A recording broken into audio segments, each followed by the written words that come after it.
KFUG 101.1 FM online, kfugradio.org. We are joined in the studio now by Terri Colton, candidate for Del Norte County Board of Supervisors District 5 seat.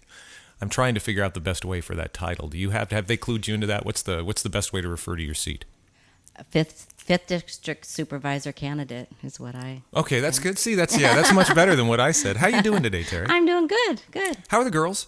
They're great. Yeah, how They're old amazing. are they now? They're like grown-ups. 24, 26, amazing. One's a nurse at Sutter Coast, and one works at Crescent Land Mortgage. I see her over here. Yes. Yeah, I didn't know wow, a nurse. That's Yes. nice. Cool. So they're both local. They stuck They're around? both local. I'm so happy. That's very rare, isn't it? Very rare Yeah. and amazing. Yes.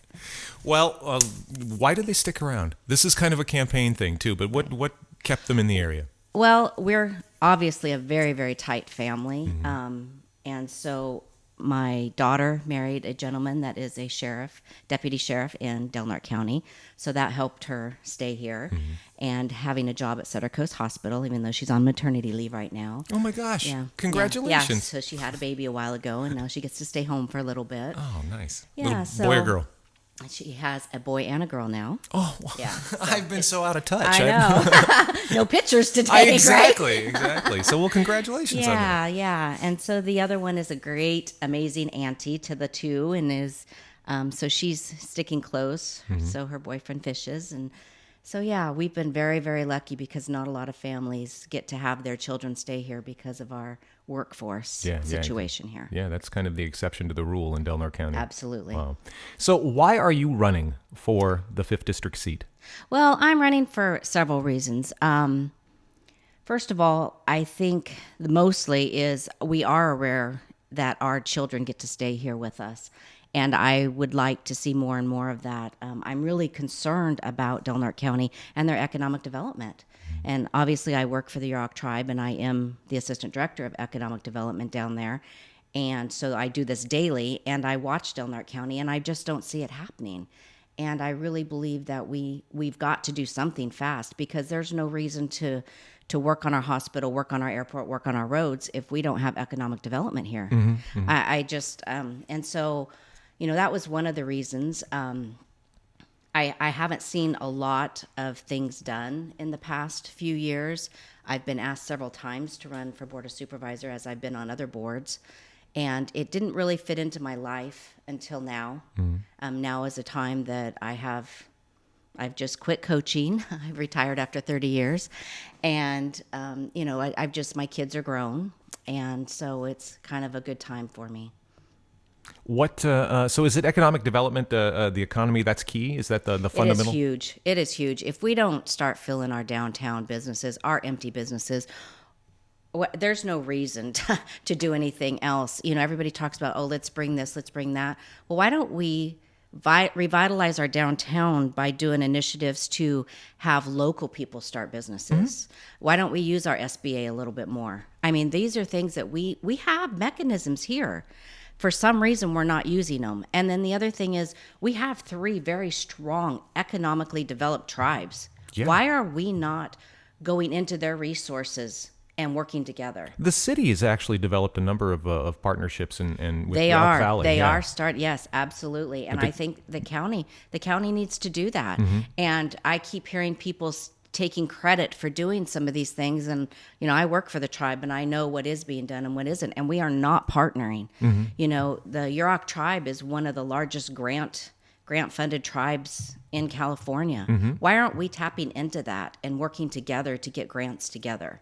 Has there been sort of just an historical divide between what happens down in Klamath and what happens up here in Crescent City? Absolutely. Sure. And I didn't believe, when I was president of the Chamber of Commerce, I remember John Thompson telling me that we ignore Klamath and that we don't even think about Klamath when we're doing any decisions.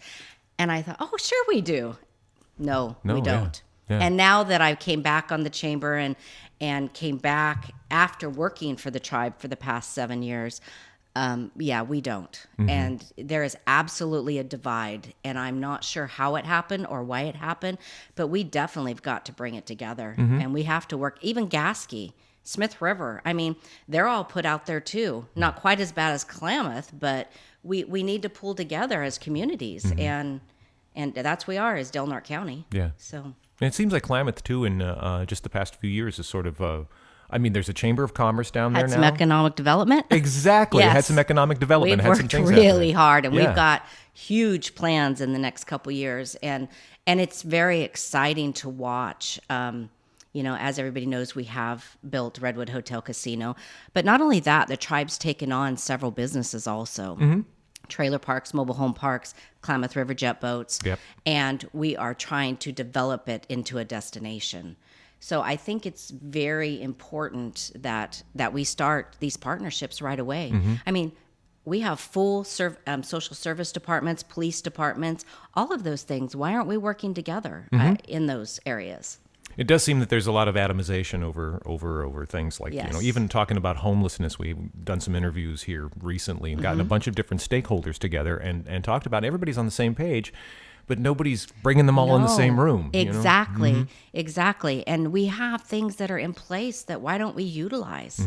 Daily Bread Ministries does an amazing job. They just need to be funded. Yeah. They just need some help. Some backing. Yeah. Some backing, so a place, they're doing an unreal job. I'm just so proud of them, and I try to really help them anytime I can because I think it's important. So do you have any idea what sort of programs, what kinds of things to, I asked Martha yesterday. Martha McClure was on, and we talked, and she sort of said that it's not it's the role of county government to make sure the infrastructure is there to support economic development, but it's really not the role of government to foster that economic development firsthand. Well, I think you. And I disagreed with that, Yeah, but it was I don't totally agree with that. I believe that there are things the county can do. We have a business, an out-of-town business that has come up and bought a lot of the downtown area, and the rents are very, very high. Yep.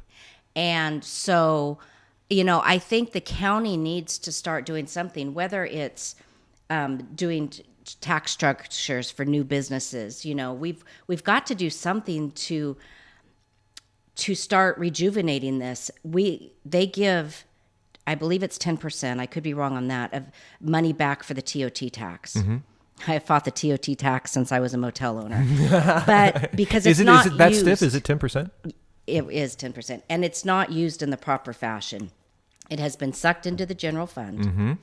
And a portion is given back to the Chamber of Commerce with basically no expectations on it. Yeah. Yeah. So we need to have expectations on that money. What are we getting for our dollar? So if we're going to give you 300, 400,000, however much we give you, 100,000, what are we going to get for that? What kind of business are we going to bring back into Del Norte County? What does that look like? And so I just think we need to have some accountability. Yeah. So the county does have some things that it can do. Do I think that, they're going to be making up flyers to go out and get stuff like, no, I don't. But I do think they have mechanisms that can help. And I think until we get all of these people working together, like I said, we got the chamber over here, we got the county over here, with city. We're the only people in with this small of a population that has a city and a county anyway. Yeah. It's crazy that we have two governments. I've talked to a couple of candidates about consolidation. It's just crazy. It's like, so we double services anyway, and then we have three tribes that quadruple these services. So it's like we're not all getting in the same box, and we seriously need to. Yeah, exactly. You mentioned the SBA. What is the SBA? Yeah. The SBA is a small business association. Okay. And Amber Weir is in charge of it. The SBDC. That's how I know. Is that what it is? Okay, yeah. Well, I think they're both in the same, but yeah, the same thing. Yeah, so it's the same concept as they give out small business loans. They help people do business plans. The seminars, the whole bit. The seminars. I mean, they are doing an amazing job. They really do. Yeah. We really need to tap into that and get her some more advertising so people know it's available. If you have an idea, she can help you incubate that idea Yeah. all the way through to a true business. And she has to several. Yeah, And- actually, I started. It was before Amber was there, but with Barbara Burke. When we Yes. started trying to make KFUG a reality, we worked on a business plan with Right. her and did it all through the SBDC, and it was educational and valuable and helped Right. focus everything, and then Right. got you in touch with the resources that Exactly. And that's it. And people some people have great ideas, but they just don't quite know how to do it. And so that's what they're there for. Yeah. And we really need to utilize them. Okay, well, let's talk specific issues then. Things that everybody's talking about this Okay, campaign. which one? Let's start with I'm sure it's very important for you working in Klamath and trying to involve the Yurok tribe with the governance of Delnor County. Last chance grade. Oh, last chance grade. Well, yes, I drive over it 4 times a day. Wow. And I watch it sink, crack every single day. They just put new pavement on the section again yesterday. So, it's not if, it's when. We have to get on it. And Caltrans telling us that this is going to happen in 2030 is not acceptable. No. Absolutely not acceptable. And like I said, I mean, the Yurok tribe has a great relationship with Governor Brown. It's government. Government So Brown. Governor Brown, why aren't we utilizing that? Let's get in the door. Let's go start getting this going. I mean, they've picked out all these different little routes and all this stuff and said, oh, by the way, well, we're not worried because we can do this. We probably can have, if it goes down, we can have it fixed in a week. Well, gosh, maybe 2 weeks. Oh, a month. A month we can have it fixed. Okay. Where do I go to my work for a month, first of all? Yeah. But then again, where do the people that have chemo and radiation and doctor's appointments and how do all our vendors get to us, our distributors get to us? They don't. And so I don't believe that that's acceptable. Do you buy into the 5-year plan that's been floated out there? No. Yeah, that seems kind of like a pipe dream. No. But I don't. I don't. I don't believe I don't buy into any of it. And I think we need to stop sitting back and be complacent. I don't think we need to be nice. I think this is one issue that's going to really be devastating to Delnor County. And we're not even talking about the possibility of the lives that we're going to lose when this happens. yeah. That's just a whole nother issue. So yeah, we've got to get on. We've got to now start. So is it a matter then? What you're saying is just getting involved and making it like lighting a fire under the people Absolutely. who are. You have to. I mean, you can't. I mean, there's stakeholders meetings going on. Okay, once every 3 months. Yeah. What is that? I mean, I think they should start having the stakeholders meetings on last chance grade. That might speed things up a well, little bit. you know what? I couldn't be here when Governor Brown was here doing the dam issue when we were down at Requa. I had to be down at the California Conservatory that weekend. But I said, you guys didn't drive him over last chance grade? He's right here. Why Really? They wouldn't didn't you? do that? No. Wow. Why wouldn't you take him to that? Uh-huh. And we had Secret Service down there everywhere. They were looking. Put him in a car. Let's go. I mean, it's like, come on. Yeah. See, this is what all this is about. This is what we're looking at. Do you see what's going to happen here? Wow. Yes. Yeah, that's a missed opportunity. Totally missed opportunity. It's things like that. It drives me crazy. It's like, everybody's there shaking the hands and doing all their political stuff. That stuff's garbage. It's for the get cameras, yeah. Yeah, I'm not for the cameras. Let's get the work done. Bring him on it. Walk him back and forth and show him what is happening. We need money. We need this to happen now. Yeah. So, yeah, I'm pretty passionate about that. Good. Well, I imagine driving over it 4 times a day, I'd be pretty passionate about it Let too. me tell you, it's pretty scary some days. Oh, man. The airport, this new airport thing. Do we need this? To have good commerce, to have a destination, you need an airport. Okay, should we be taking credit for the fact that we're getting a new airport? Absolutely not. It was state mandated. We were told basically we had to upgrade or we were going to lose our airport. The money's coming from outside of Delnor County. Do I know? I don't know, honestly, if that money could have been allocated somewhere else. Probably not. I think it was like I FAA think things. it's pretty set for the airport. So I truly believe to have true commerce, to have true destination areas, to, I believe we do need an airport, absolutely. To the level, that's a question on. It's a big fancy airport. It's big fancy. So, we're used to, when I took over at the Chamber of Commerce, it was funny because the first thing I did is I had to fly out somewhere, and I'm sitting there in the airport, And I'm thinking it smelled, it was musty, and there was cats running around me. And this was a long time ago, but that was one of my first projects was to beautify the airport, and we did as much as we could. Catch the cats? Yes, we gave them nice homes, and so we've come a long way. We've come a long way on the airport. So, oh man, so economic development, I think, and there are a couple of candidates. Rob Dorigo, that's his big thing as well. There are so many, not as many as there used to be, but avenues that you can think about as far as developing the economy of Delaware County. One, of course, is tourism. And I don't know who's responsible for Yurok Country, the website and the whole marketing thing. That's beautiful. Yes. That's better than anything that's happening up here. Yes. And it's a beautiful website. And I spent some time working on tourism things and specifically web-based tourism videos and websites and stuff. And that was like, wow, good job. That's great. What do we do for tourism? Well, we've got to put some money into it, first of all. I remember when we owned the motel, Pacific Motor Hotel here, and I was working with the chamber. Sunset Magazine used to come here. Yeah. Every year. Yeah. Used to do free spreads of Delaware County and stuff. And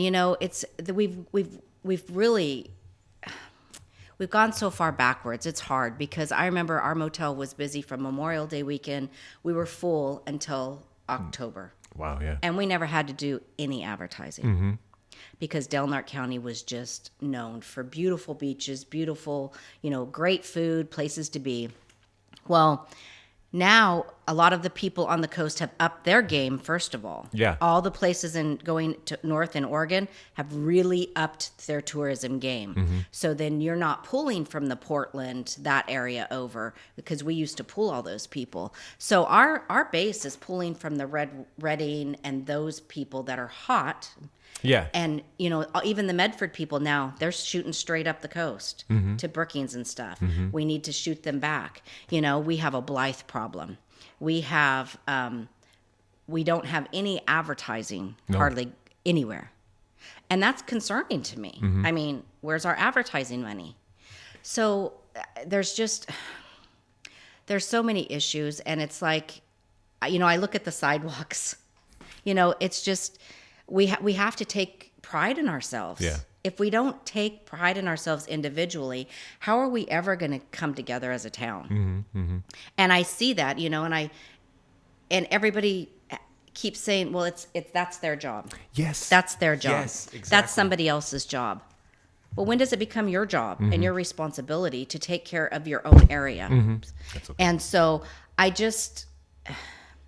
think we just have to all sit back and say, no, wait a minute, what do we want? Instead of, I'm sorry, I don't mean to, I'm not campaigning, No. you are. But No. yeah, instead of saying, finding out whose job, it's not your job. Okay, well, how do we get this done? Everybody keeps blaming this gentleman, and I don't know him, for the Blythe. Who? From the county that is in charge of cleaning up the Blythe. Uh-huh. I can't think of his name right now. It's terrible. But why is it his responsibility? He's supposed to go over and he's supposed to mandate, and yes, he's supposed to go, take care of the ordinances and stuff. Well, and it's one guy. But that's one person with one budget. Yeah, exactly. Why aren't we taking responsibility for ourselves? Why don't we have a day once a year that people can go to the fairgrounds and fill up dump trucks full of mattresses, full of old furniture, full of whatever for free? And get rid of it in a good manner instead of, throwing it on the side of the road. People, it's not that I truly believe that people just want to throw their trash out. They don't have the money to get rid of it. Yeah. That's a lot of it. Yeah. And so if we're going to help them or help this community, why don't we do this? Why don't we have 1 or 2 days a year that we open it up? And they do for electronics and things like that. Yeah, they do for those kinds of of things, but mattresses and bed and furniture, the things that you see alongside the road. There's just got to be a better solution because people are so financially strapped. If you just, can I put food on the table or if I'm going to go to the dump? That's what they're looking at. Yeah. And, so I think we have to, we have all these programs out there. Why don't we make the community more aware of what they are too? Because maybe they don't know. Maybe they don't know that there's these different things available. Talking to people and just doing this radio station. Yeah, the resources are all here. They are. And I did not know that before. It's just they don't know. and they don't know when it is or where it is or how to do it, or, I mean, we have to inform them somehow. Yeah, yeah. So Sutter Coast, Sutter Health, thoughts on this? Oh, lots of thoughts on Sutter Health. I cannot fathom our hospital just going to critical care.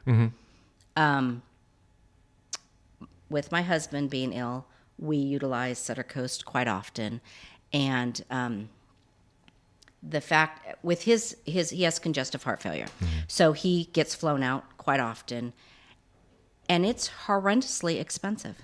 Yeah. I can't imagine that people with, minor illnesses, just because they needed 1 or 2 days in the hospital, a pneumonia or something like that, that they're going to have to be flown out. And it's like $50,000 or It's up $47,000 for a flight. Yeah. for a flight. Yeah. That's Is that not one the way? That's not the ambulance. Yeah, that's one way. Not the ambulance to the airport, and that is not the ambulance from the plane to the hospital. Those are 2 separate bills. Man. And the insurance companies are fighting those. They make you show that there was absolutely no other way that they could have stayed in Del Norte County. Wow. Yeah. So I just can't imagine that we can put ourselves in that kind of a situation, because you're going to have people making life or death decisions because, I've got pneumonia. Okay, so I'm going to stay home because I know they're going to fly me out. And, not only does that affect my whole family, my job, it affects everything. I know every time they tell us, okay, we're going to fly him out, it's like, okay, your whole family uproots and goes to Medford and does the whole thing. And it's like, and it's devastating enough to have a family member sick, but then to go through all of that is just horrendous. And I think we just need, we can't do that. We just cannot do that to our people here. Do you have any sort of vision of, as far as moving forward with Sutter Health? Because they've sort of tabled everything because it just turned around. Oh, we started making money. So until that changes again, it seems like it's kind of on hold. Yeah. But there's no guarantee there at all that we will continue to have a full service hospital. So I know, and I I was just there last night, so I have, like I said, I have a great vision of it. It needs to be ran as a business. Isn't that the problem, though? Isn't that why? Well, a business, as in a sense, being there last night, and you're waiting 3 hours to even get into the emergency room because people are there with colds and flus and that kind of thing, which are supposed to be across the street, right? That's why we have the clinic. And we have an open door clinic right down the road that will take people. And so I think there just becomes a time when they're going to have to say, this is life-threatening illnesses somehow, and you have to go to the clinic if you have the flu or the cold, and because there's only 10 rooms. Yeah. So in the emergency room, in the emergency room, and you're taking up time of people that have the ability to work on these more serious things, and for this, the smaller illnesses and stuff. And not that their illnesses aren't important. It's just they need to go to the clinic and be taken care of there. And so I think we have to look at it as a business sense in that way, is that you have to properly put people where they need to be so that you can utilize the services at the best, quality. Yeah. And so it's more a matter of efficiency and running it a little bit. The efficiency. I mean, there's 4 people at the front desk and there's all these people standing out there, and it's like, they could tell people, okay, you can go to the clinic, at that point. And I just think it needs to be ran better. Yeah, no, I could see that. I had one experience in the emergency room with a kidney, and it was great. I don't know if I waited for about 10 minutes. Yeah. But I think it was just the luck of the draw. I showed up, and we normally get right in because when you have a heart issue, they usually do and stuff. But when they're full and you can't, it's a little eye opening. Yeah. You're kind of like, whoa. So I think and this is telling too, because a lot of the issues about people utilizing the emergency room there for what they should be using a primary healthcare physician or the walk-in clinic, things like that. It's the same thing that you've been talking about. It comes down to economic development. These people are probably there. They don't have as much of they're less reluctant to go to the emergency room because they're probably Medi-Cal people. Right. Just as I was, and I have no way to pay for anything. Right. So yeah, I'll go to this, I'll go to the emergency room. So they're using it like that. Not understand, but but if they understood that there was the clinic over there, and it's the same, that they get the same place, the same healthcare, it's just knowledge. Well, that and also the underlying thing about the economic development. It comes back to that too. So maybe healthcare is expensive. I think poor people like me shy away from dealing with that because it's so expensive. Right. So, yeah. Yes, absolutely. Wow. Any other issues you'd like to bring forth? Because I think we've hit the high points, the bullet points that everybody talks about at the forums and things. But, what aren't people talking about? Well, people are talking about this race. Yeah. It's I'm not a professional politician. I came at this with the knowledge that I've joined a lot of boards. I've been on a lot of boards and with a lot of projects in Del Norte County. I work hard and I finish my projects. And I was naive enough to believe that was good enough. You know what I mean? It's not that it's not good enough. It's just this political atmosphere of fish feeding on each other is just a little daunting for me. That's an interesting metaphor. Because I've lived my whole life, except when I went to college in Del Norte County, and it's truly in my heart to stay here and to work really hard for Del Norte County to be able to be a viable place for our kids to stay. And I've done that on the chamber. I've done that as a board member of the senior center. I was the committee finance chairman to build the senior center. We had to have matching funds from a grant, and I raised that money. I believe projects are doable. I believe fixing Del Norte County is doable. But I believe you have to have people that are ready to get in there, roll up their sleeves, and work, and not do it politically. Not make political decisions. I think you need to make decisions that are right for Del Norte County, whether it's politically okay or not. And I've never made a decision on the chamber board, on the Del Norte Senior Center board, or doing anything that I do for a reason to gain. And I think that's where it goes sideways. So, like I said, I've been here my whole life. I am one of the 8 people that runs the JC's tournament. I've coached at Del Norte High School for 30 years. I born, raised, bred, and I'm staying here. And I just hope people will go out June 7th, and I really hope that they will vote for somebody, whether it's me or not, that they truly believe is going to get in there and work, and work locally. And I'm not naive enough to not think that we don't need state level stuff going on, but we also need local stuff going on. And when your board becomes so unreachable, untouchable, and arrogant, then there's a problem. And that's what we have to stop. I should be able to, at any point in time, reach out to my supervisor and have them acknowledge me, talk to me, and figure out what issue I have and how to solve it. And I think that's really important. And so that's just me.